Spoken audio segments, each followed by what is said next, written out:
笑水ไหมสวย我说他们都蛮好玩的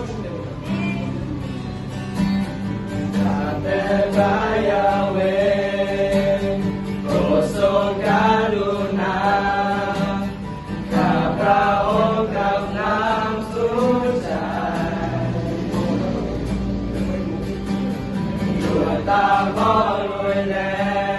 งไปด้วยความรักทง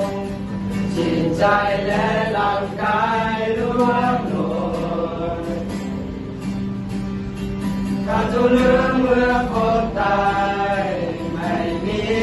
ใครใส่ใจราชนาที่มันแต่สลายให้ได้เสียงคำนิทานจากผู้คนมากมายแต่ข้าจะหวั่นใจพระ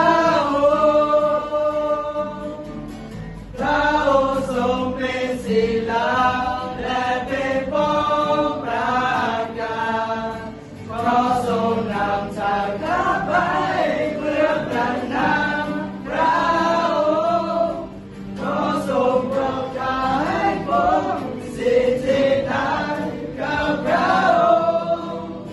เพราะพระองค์ทรงเป็นที่ลิบายขอมอบวิญญาณให้พระองค์